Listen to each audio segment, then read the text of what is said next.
Hello, welcome back to Vikram classes. हमने पिछले video में चैप्टर 1 को कंप्लीट कर लिया था।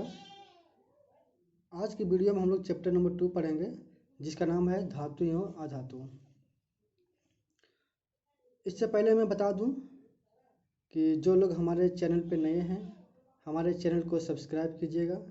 चूँकि मैं क्लास 8 का साइंस है, चूँकि मैं आप लोगों के लिए पूरा मेहनत करके नोट्स प्रिपेयर करता हूँ और नोट्स प्रिपेयर करने के पश्चात मैं बढ़िया से आप लोग के लिए तैयार करता हूँ और उसके बाद आप लोगों के बीच प्रस्तुत करता हूँ।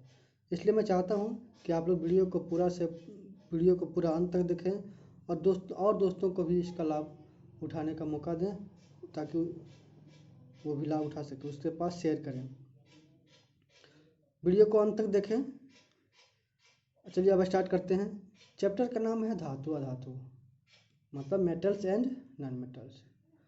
हम जितने भी पदार्थ देखते हैं उसमें से कुछ पदार्थ धातु होते हैं, कुछ पदार्थ अधातु होते हैं और कुछ पदार्थ उपधातु होते हैं। उनमें से हम लोग को पढ़ना है धातु और अधातु। चलिए धातु के बारे में बोलेंगे कि धातु क्या है। धातु देखिए, वैसे धातु किसे कहते हैं, ठीक है, यानी जो भी चीज़ वैसे वस्तुएं, ठीक है, जो कठोर होता है, चमकीला होता है, जिससे करंट पास हो सकती है, और जो विद्युत का मतलब सुचालक हो गया, ऊष्मा का सुचालक हो गया, उसी को धातु कहते हैं। चलिए इसको हम डिफिनेशन के रूप में जानेंगे कि धातु किसे कहते हैं। तो वैसे पदार्थ जो कठोर, चमकीले, आघातवर्ध, तन्य, ध्वनिक और ऊष्मा तथा विद्युत के सुचालक होते हैं, उसे धातु कहते हैं। वैसे पदार्थ जो कठोर भी होता है, चमकीला भी होता है, आघातवर्ध का मतलब होता है जिसको हम लोग पीट कर चादर के रूप में बना सकते हैं। तन्य का मतलब होता है जिसको हम लोग खींचकर तार के रूप में, लंबा तार के रूप में परिवर्तित कर सकते हैं। ध्वनिक का मतलब होता है जिसको पीटने पर आवाज़ निकलता है। अच्छा, ऊष्मा तथा विद्युत का सुचालक हो गया, मतलब जो ऊष्मा तथा विद्युत का सुचालक हो, यानी कि जिससे विद्युत धारा प्रवाहित हो सके, विद्युत का सुचालक हो, उसे हम लोग क्या कहते हैं, उसे हम लोग धातु कहते हैं। जैसे में है लोहा का इंग्लिश में आयरन भी कहते हैं। कॉपर हो गया, एल्युमिनियम हो गया, कैल्शियम हो गया, सोना हो गया, चांदी हो गया, इत्यादि और बहुत सारी चीज़ धातु हैं। लोहा से विद्युत धारा प्रभावित हो सकता है, कॉपर से भी हो सकता है। अच्छा, एल्युमिनियम तार है, उससे भी विद्युत धारा होता है, कैल्शियम से भी होता है, अच्छा सोना से भी होता है, चांदी से भी होता है। ये सारा चीज़ जो है धातु का एग्जाम्पल है। अब हम धातु के भौतिक गुण के बारे में जानेंगे कि धातु का भौतिक गुण क्या है। आखिर धातु का कौन कौन से गुण है जिसको हम लोग जानेंगे कि ये धातु है। चलिए देखते हैं धातु का भौतिक गुण। अच्छा, भौतिक गुण में सबसे पहले जानते हैं, भौतिक गुण में देखते हैं कि सबसे पहले उसका दिखावट किस प्रकार का होता है। यानी धातु का भौतिक गुण में दिखावट किस प्रकार का। धातु जो सामान्यतः जो होता है भूरे रंग की होती है, यानी ये जो मुख्यतः भूरे रंग की होता है, लेकिन कुछ कुछ धातु का रंग और भी तरह का होता है, ठीक है। जैसे हो गया सोना पीले रंग का हो गया, तांबा लाल रंग का होता है, और भी धातु जो होता है जिसका अलग अलग रंग होता है, लेकिन इसमें बोला गया है कि ये सामान्यतः भूरे रंग का होता है। अच्छा, भौतिक अवस्था के बारे में देखेंगे। भौतिक अवस्था यानी अधिकतर धातुएं कमरे के तापमान पर द्रव होती है। अधिकतर धातुएं जो होती है कमरे के ताप पर क्या होती है, ठोस होती है। कमरे के ताप पर ठोस होती है, लेकिन इसमें अपवाद जो बोला है पारा जो होती है कमरे के ताप पर द्रव होती है। यानी कि जो धातुएं होती है, मोस्टली धातुएं जो है यानी ठोस होती है। कमरे का जो तापमान होता है, हमारे जो सामान्य टेम्परेचर 37 डिग्री कमरे का तापमान में होता है, यानी अधिकतर धातुएं ठोस होती है। लेकिन कुछ ऐसी भी धातुएं हैं जो द्रव के रूप में पाया जाता है, जैसे कि पारा हो गया। अच्छा, एक चीज़ और है, सोडियम और पोटेशियम मुलायम होते हैं जो चाकू से काटा जा सकता है। अच्छा, सोडियम और पोटेशियम ऐसे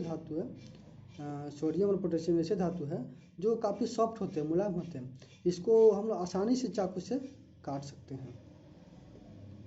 ये हो गया धातु का भौतिक अवस्था। अब हम लोग देखते हैं चमक। अब देखते हैं धातु में चमक भी होती है। इसमें क्या होती है, चमक होती है। धातुओं में चमक होती है। अच्छा, बताए थे आघातवर्धनीयता क्या होता है, जिसको हम लोग पीट कर चादर के रूप में परिवर्तित कर सकते हैं। यानी पीट कर चादर बनाया जा सकता है, उसको हम लोग आघातवर्धनीयता कहते हैं। अब देखिए तन्यता। तन्यता क्या होता है? यह लचीला खींच कर तार अथवा खींच कर तार बनाया जाता है। यानी तन्यता का मतलब हुआ धातु को, वैसे धातु को जिसको हम लोग खींच कर तार के रूप में, लंबा तार के रूप में बनाया जाता है, उसको हम लोग क्या बोलते हैं? तन्यता। यह लचीला होता है।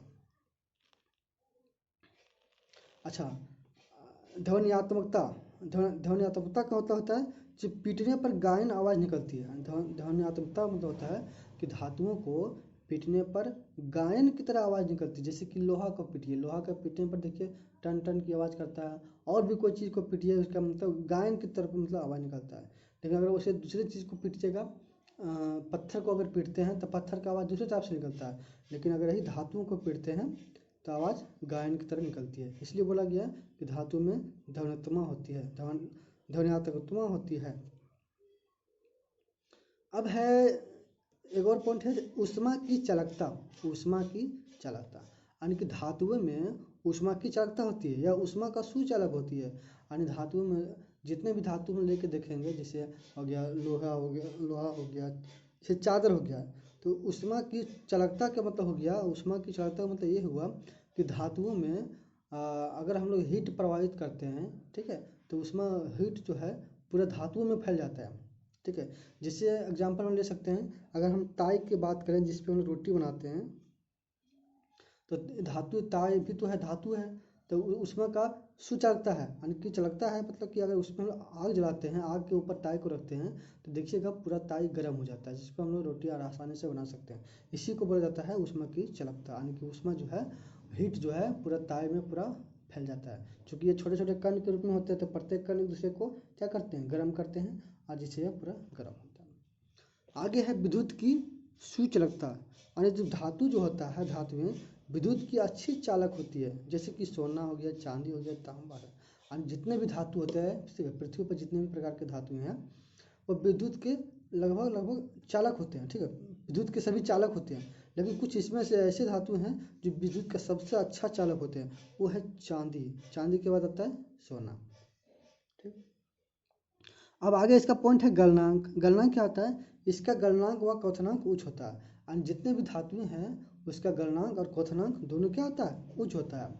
यानी कि धातुओं को गलान हम लोग जब गलाएंगे तो ये बहुत ज़्यादा देर तक गलेगा, यानी कि इसका गलनांक और क्वथनांक दोनों का जो होता है बहुत ज़्यादा उच्च होता है, उच्च स्तर पर होता है। ये हो गया गलनांक। अब हम लोग देखते हैं आगे।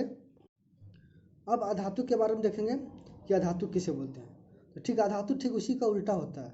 अधातु जो होता है ठीक उसी का उल्टा होता है। इसमें यह विद्युत का कुचालक होता है, या ऊष्मा का भी कुचालक होता है। अच्छा, इसको पीटने पर आवाज़ भी नहीं निकलता है। ठीक है, अच्छा, यह चमकदार भी नहीं होता है।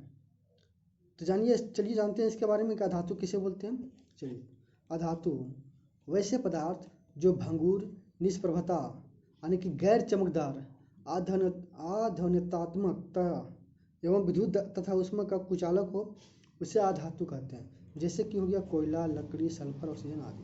यानी कहने का मतलब हुआ कि अधातु उसे कहते हैं जो भंगुर हो। भंगुर का मतलब होता है जिसको पीटने पर चूर चूर हो जाता है, उसको हम लोग भंगुर कहते हैं।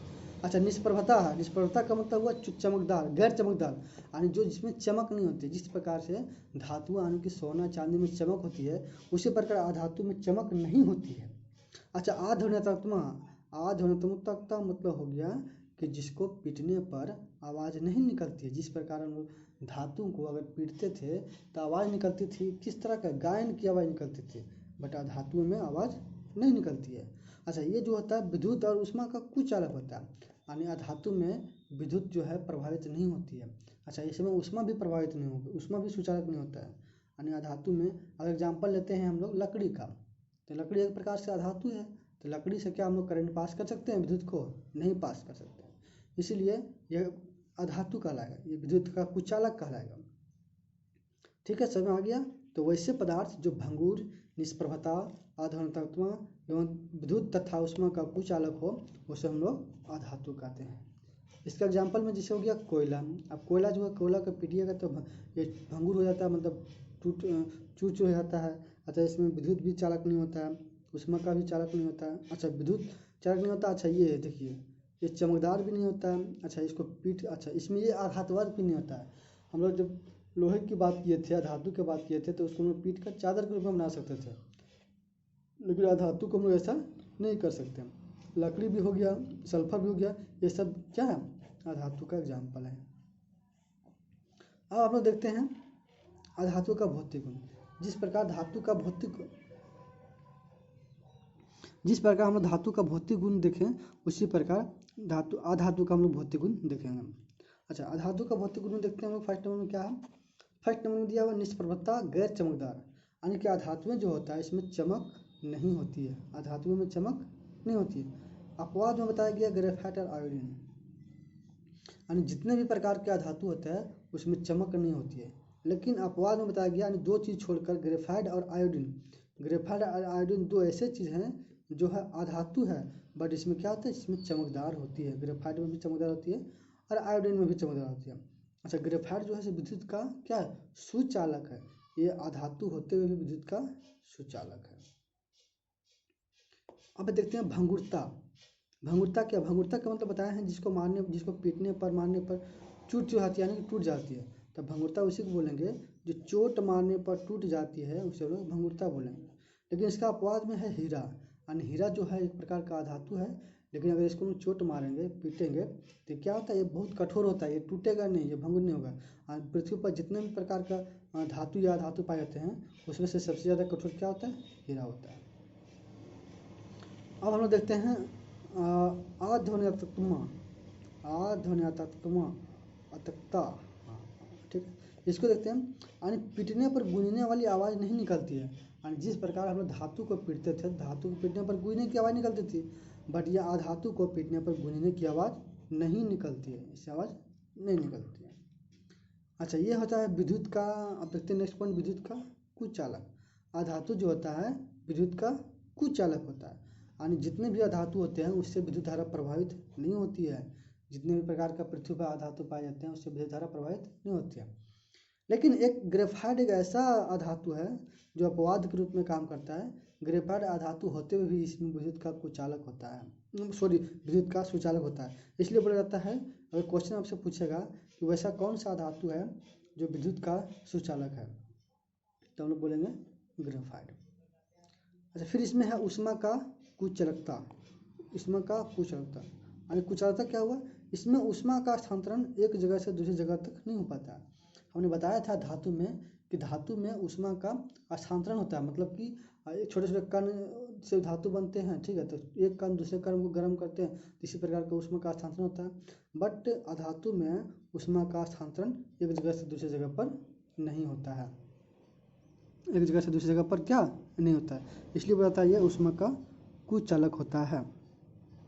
अच्छा, गलनांक की बात करेंगे, तो गलनांक की बात हम लोग करेंगे, तो गलनांक क्या होता है, इसका गलनांक निम्न होता है। इसका गलनांक क्या होता है, निम्न होता है, यानी कि धातुओं का गलनांक उच्च स्तर पर होता है, जबकि अधातुओं का गलनांक निम्न होता है, या जल्दी गल जाता है, लेकिन धातु जल्दी नहीं गलता है। चलिए, आशा करते हैं कि आपको धातु अधातु के बारे में समझ में आ गया होगा। हम लोग आज धातु और अधातु का भौतिक गुण के बारे में अध्ययन किए, धातु किसे कहते हैं, अधातु किसे कहते हैं, और दोनों का भौतिक गुण के बारे में अध्ययन किए। आगे की वीडियो हम लोग आगे की वीडियो हम लोग धातु और अधातु के रासायनिक गुण के बारे में अध्ययन करेंगे। ओके, धन्यवाद। वीडियो को पूरा देखने के लिए धन्यवाद। हमारे चैनल को सब्सक्राइब कीजिए और दोस्तों के साथ शेयर कीजिए। Thank you.